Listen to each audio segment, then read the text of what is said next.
So in this lecture now we are going to discuss about the process synchronization. So it is very important topic of the operating system. Here when more than one number of processes are existing in the operating system, they may running simultaneously. So they use the resources. So those resources must be distributed properly so that process can synchronize to each other and can continue to complete its task. So if we talk about the process, we have processes, independent process, and we have the cooperating processes or dependent cooperating processes. So in this independent processes are those processes which cannot be affected by other processes and can't affect other processes. So these independent processes neither affect any other process nor this may be affected by other processes. So in these type of processes are called the independent process. Why? Whereas the cooperating process are those processes which can affect the other process as well as this can be affected by other processes. Here they can. So these type of processes are called the cooperating processes. So in the cooperating processes they may be using the shared resources. If they are using the shared resources, then they must be properly synchronized to each other for the resources so that the work can be completed properly. So for that, here we can see the example. This P1 wants to write to the file this, and we can treat this as a shared memory, and P2 wants to read from that. Okay, so we need to give the updated data to P1 and P2. For that synchronization is needed. Okay, so for that we have some mechanism so that the synchronization between the processes for the resource can be done. So we'll see one by one here what background I told, and next we will discuss here the critical section, Peterson solution, and synchronization of hardware and the semaphore. So these topics we are going to cover here in this process synchronizations, and the objective of this is here to introduce the mostly the main thing is here the critical section problem. So for the critical section problem we are going to do here all those things to ensure the consistency of the data is not there. Okay, so we'll see here some hardware and software solution for the critical section problem and what are the operations that we can do here. Atomic operations side. So here if we say that we have the concurrent access to the shared data may result in the data inconsistency. Mismatch of the data will be there if concurrent processes are accessing to the shared data. And shared data may be in the program we have the global variable kind of thing. So global variable generally we have seen in the programming like count is a variable, and we have declared is some like integer count. So counting means entire program will continue in that it will be incremented by 1. Okay, so this may be treated as a global variable, common variables or shared variable. So proper synchronization among the process is required to get the consistent value of the count. So maintaining data consistency requires a mechanism to ensure the orderly execution of the cooperating process. So there is particular order in which if you proceed then there will not be any issue, otherwise the problem will come for the data inconsistency. So this example we can see here, suppose that we want to provide a solution to the consumer producer problem that fills all the buffer. So it is a very popular problem, that is consumer producer problem. So here we can do so by having an integer count. So this count will be updated by consumer as well as the producer also. If producer is producing something, then count will be incremented, and if consumer is consuming any data item, then we'll decrement the counter value by 1, and initially it will be 0. So in this way we can see in the code formats. So while true, we have this while count is equal buffer size, so count will go up to buffer size. If it is equal to the buffer size, then means buffer is already full. So buffer we can treat as a temporary location where the data items will be kept here. So here data will be kept here. So suppose here data 1, data 2, data 3, data item 4, data item 5, it is there, and producer is producing and it is keeping here, and in this side consumer is there which is consuming the item. So because both P, that is producer and consumer, is accessing this count variable here, so there is a need of synchronization between the consumer and producer. So we'll make sure that producer and consumer both are not accessing the count variables simultaneously to avoid the data inconsistency. If buffer is full, no need to increment or do anything. But if it is not so, means count is not equal to buffer, means less than, then what we'll do, buffer has to the producer has to produce next item and it will be kept into the buffer and increment will be done. So this is the current index. After that, this increment index will be increased and it is divided by the buffer size, the modulus of the buffer size. So what is that here? Count variable is now incremented if one item added here. So by buffer it is done by accessing the count variable, and it has incremented by 1. Similarly for the consumer also same thing is happening, but here consumer is consuming, so buffer out means the items are going out of buffer, okay, and it is consumed by the consumer. So out plus 1 means it will be incremented and the count variable will be decremented. So why? Because the consumer consumes the item in the next consume variable. So now coming to the very important topic, that is the critical section, because it is the core of this process synchronization. So if we see what is the critical section, so let's see, we have the processes from P1 to N. P1, P2, Pn processes we are having in our operating system, and then each process has a segment of code. We can say segment of code, or you can say a small part of the whole program, okay, program that is there, and this common variable, we can say common part or global part, that is shared part, okay, in the code segment is called the critical section. So this section is very critical, cannot be run independently. This critical section we need to synchronize among the processes, so in which the process may be changing the common variables, updating a table, writing a file, and so on. These are different examples. So those are in a shared mode, common variable, global variables. For updating the tables, we need to synchronize this one, and we treat this as a critical section problem. So the important feature of the operating system is that whenever one process is executing in its critical section, then what we'll do, we will not allow any other process to execute in its critical section. Why? Because we don't want any data inconsistency. So for solving that, for avoiding that situation, we are going to do this one. So next one is that no two processes are executing in their critical section at the same time. If one has started, let it do, others will wait.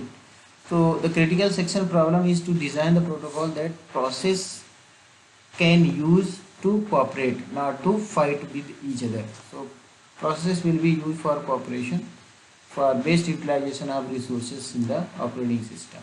So these are the basic part these are the important parts, that is the entry section, exit section, remainder section.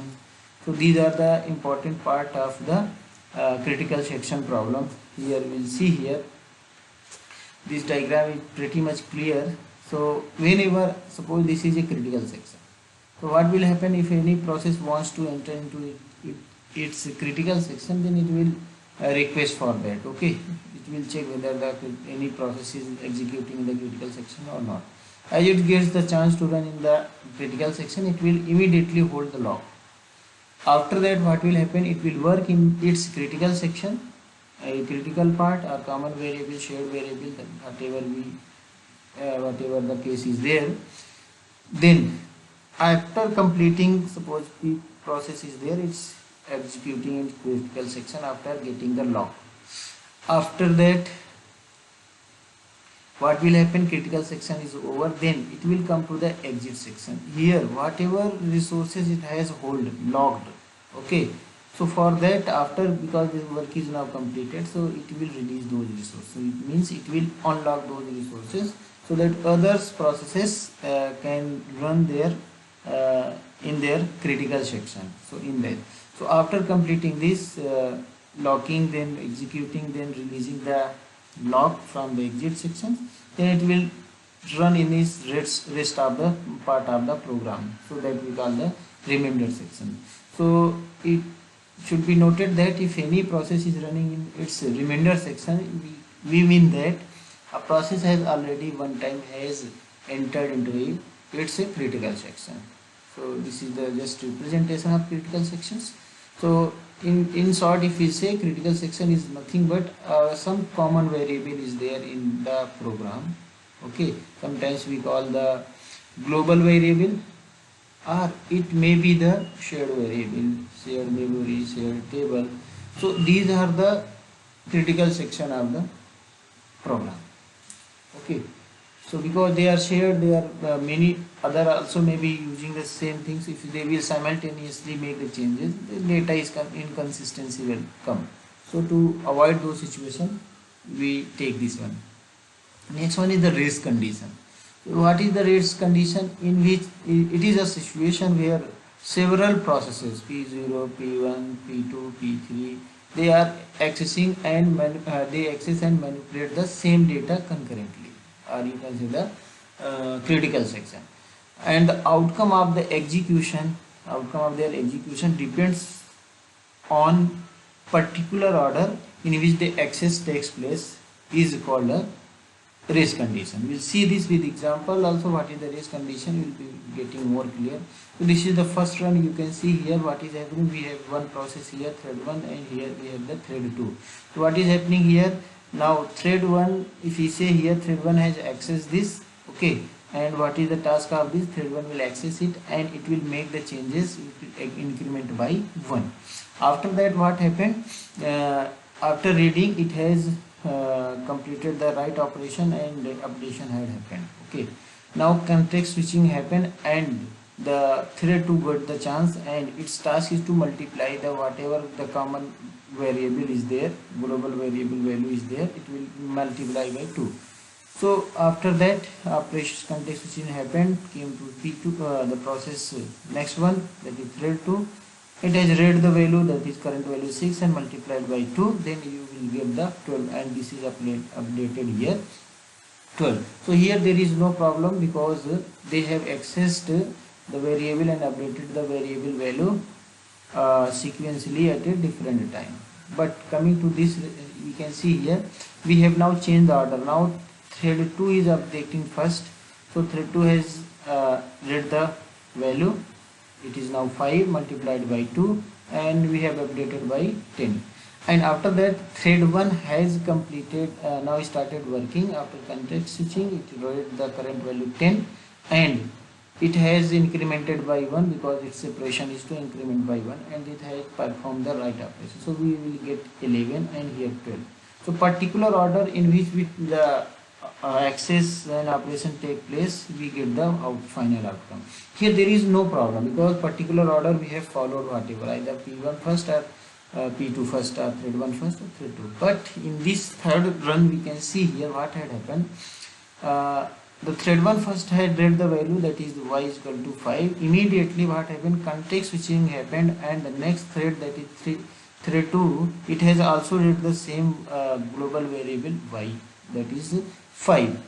After that what happened, thread 2 has continued its execution and it has updated as per its implementation, that is multiplication by 2, and got the value 10. So what had happened here, the thing had happened, it has updated the value 10, and after that now completion, the switching had happened, and the term came to the thread 1. Now the thread 1's job is to increment by 1, but here the main thing need to be noted down, it is not reading the current value now.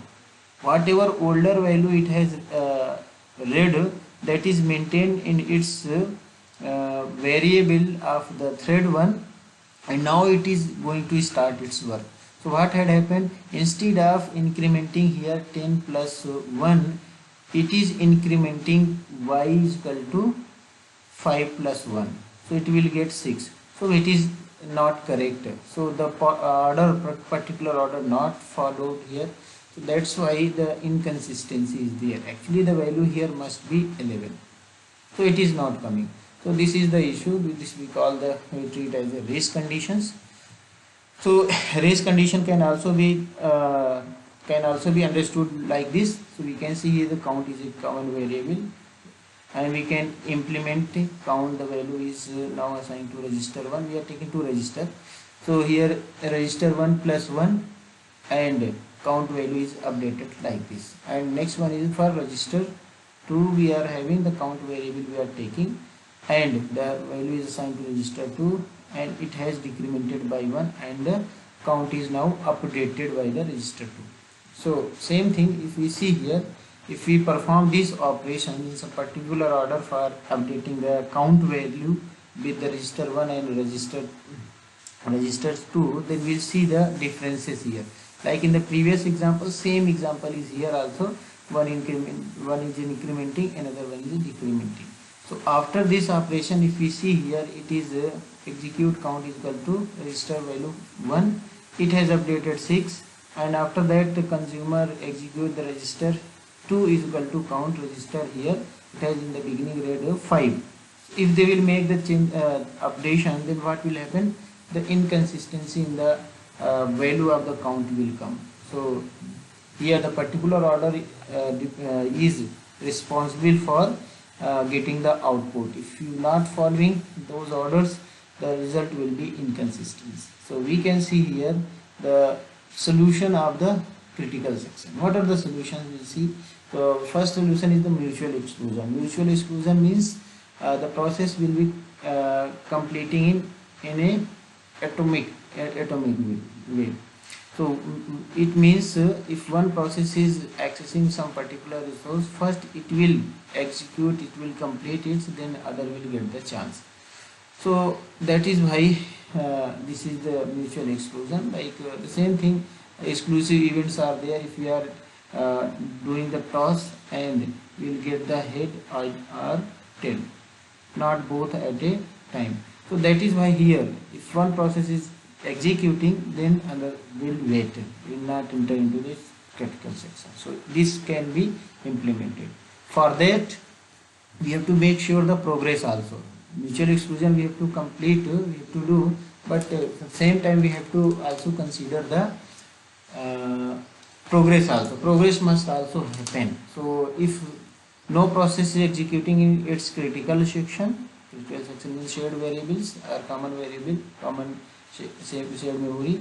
So there exists some processes that wish to enter their critical section. Then the selection of the processes that will enter the critical section next can't be postponed for the indefinitely. So one example we can see here, if we say I am having process P1, then P2, P3 and P4. 4 processes are there, and I have one here, the critical section is there.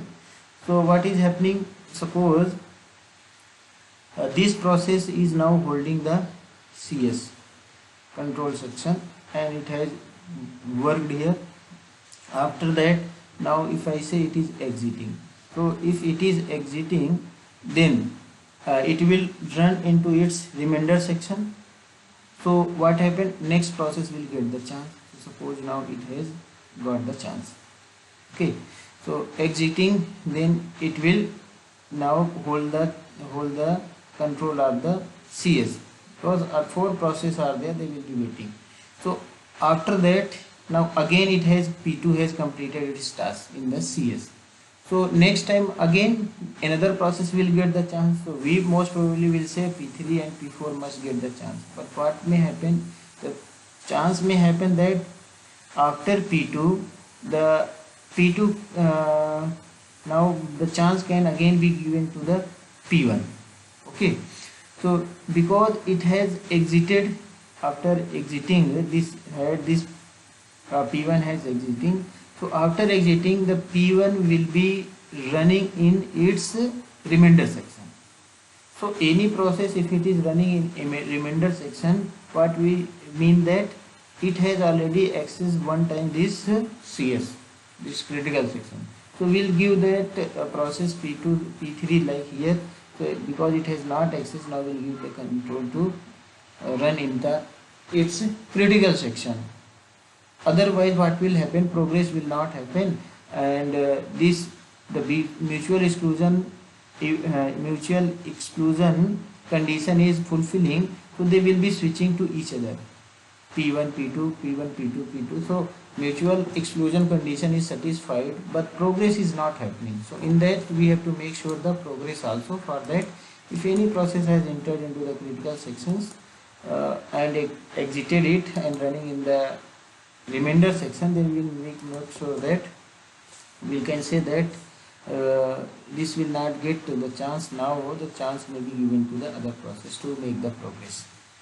Next one is the bounded waiting. So in the bounded waiting, we can fix some bound, means on the number of times the critical section can enter into the process can enter into the critical section. So a bound must exist on the number of times that other processes are allowed to enter their critical section. So it is very much clear from here. After a process has made a request to enter its critical section, and before that request is granted. So assume that each process execute at a non-zero speed and no assumption concerning relative speed of the end processes is taken here. So we will fix the bound here. So 5 times maximum you can request to the critical section, 10 times like that. Otherwise other process may be waiting, the same process may be getting the critical section, other may be waiting. So one solution for this is the Peterson solution. So in this this is called the two process solution. We can say we have two operation, atomic operation, load and store instruction. They are atomic, means they can be execute in an exclusive way, it can't be interrupted. So the two processes share two variables. One is the turn and the flag. So two variable we are taking. Here turn means whose turn is to run in the critical section, and here for flag means it's a boolean variable, means it will hold the true and a false value. It will tell that. So for entering the critical section, it is okay or not. So we can see here that turn variable indicates whose turn is to enter in the critical section. Suppose P0 want to enter into the critical section, and for that the flag array is used to indicate if process is ready to enter the critical section. Okay, so flag will tell it is ready or not. Suppose P5 turn is there and it's not ready, means not ready means false, so it will not get the chance to that. Its turn is also there and it's ready to run in the critical section, then the grant will be given and they will execute into the critical section. So by process also we can see here, we can algorithmically we can implement this. So flag I is equal to true means ready for the execution, and the turn is J, Jth turn is there. So we'll check these two conditions it must be true this one, because and condition is there, then it will work. So flag is true also, and the turn is also there. So if the both the things are true, then it will take the hold of the control section, it will execute, and it will make the value false. False means now it's not ready, other process will take the hold. So then it will run into its remainder section, rest of the part of the programs. So there is another way of doing this synchronization is using the hardware. We can use some hardware mechanism for synchronizing the resources on the operating system. So what is that? Many systems provide the hardware support for this one.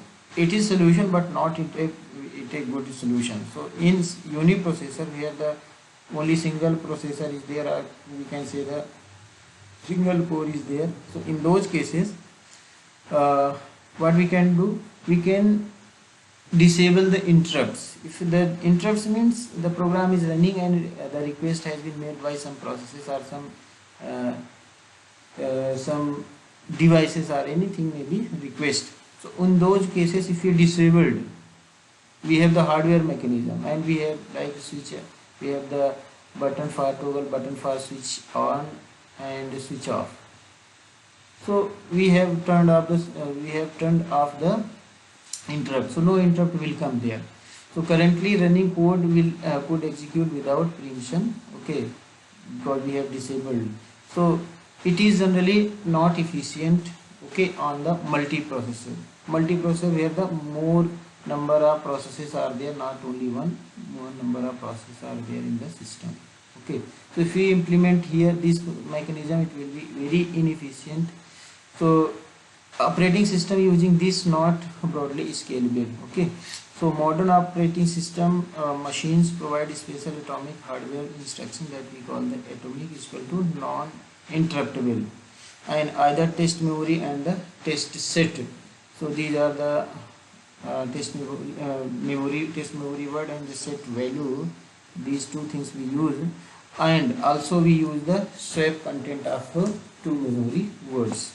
So this is just hardware implementation, not efficient. So next one is the lock. By using the locking, we can solve this problem.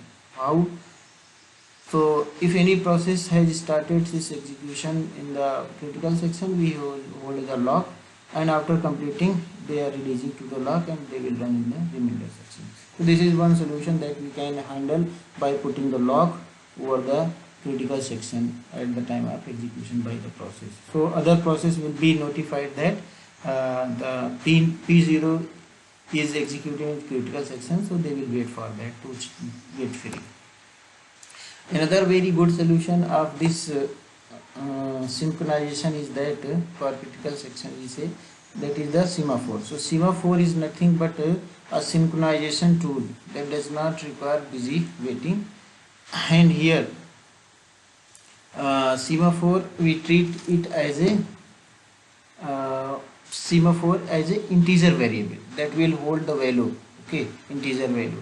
So here we use two operations, one is the signal wait and another one signal. Two operations will use to modify the semaphore variable s, and this is also represented by this by the p, and this signal operation is represented by v. So these interchangeably used, sometimes wait and sometimes p, it depends upon the situation. So it is less complicated and can only be accessed via two individual atomic operations. So these two atomic operations are wait and signals only. So wait operation, how it is implemented, we can see here.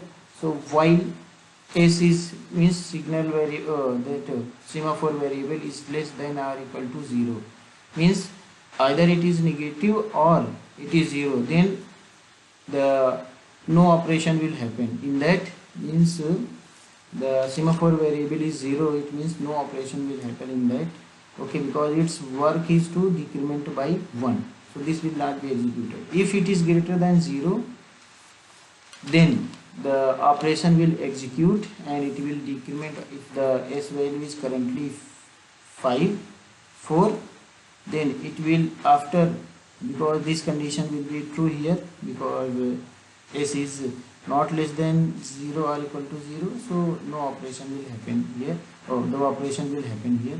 So it will be decremented by 1 and you will get 3. Similarly, the signal operation is there. Here no need to check less than or equal to, just it will increment by 1. Whatever the semaphore variable is there, it will increment by 1. So we in this way there are two types of the semaphore, and one is the counting semaphore. If the instances are more than one, then we will use this counting semaphore, and the binary semaphore is the generalization of this counting semaphore. If the number of resources are limited to 1, then we go for the binary semaphore, and also sometimes it is also represented as the mutex law. So here we can see here in semaphore integer value ranges only between 0 to 1, because one resource is there, is either it is busy or it is free. Okay, so only two values are here, but here the range in the counting semaphore it is not restricted, that is unrestricted. So can implement a semaphore is as a binary semaphore. These resources are only one, so it provides the mutual exclusion by its nature. So what is that? We can, this semaphore variable is there, we can initialize to 1 in the beginning. So what will happen? Wait operation will check whether the value is less than or equal to 0. If it is the case, then it won't work. Otherwise, it will give the chance, and it will decrement the semaphore value s is equal to s minus 1. If it is 5, then it will reduce to 4. And after that had happened, the signal will come that will increment the resource that semaphore value to signify that the resource is critical section is now free. And next is the semaphore implementation, as already told. So it guarantees that no two processes can execute wait and signal on the same time. If they are executing those operations simultaneously, because they will update the same variable simultaneously, that is the semaphore variable. So the inconsistency will come, because here we make sure that the modification to the integer variable, that is the semaphore variable, whatever is there, the value of that semaphore variable in wait and signal must be executed individually only, not both same time. Okay, so here only one process can modify the same semaphore value at a time, then there is a problem. So like that, here we will implement here. So thus we can see here the implementation becomes the critical section problem, where the wait and signal code are placed in the critical section. So could now have a busy waiting, because continuously it has to check the critical section is free or not, some process are running in critical section or not. So system has to continuously monitor, it has to check. So this busy waiting is there. So but implementation code is short, and it is little busy waiting if critical section really occupied. Okay, then very little busy waiting there, then in that case it is very easy. So one thing to be noted down, that application may spend lot of time in critical section, and therefore this is not a good solution. Solution is there, but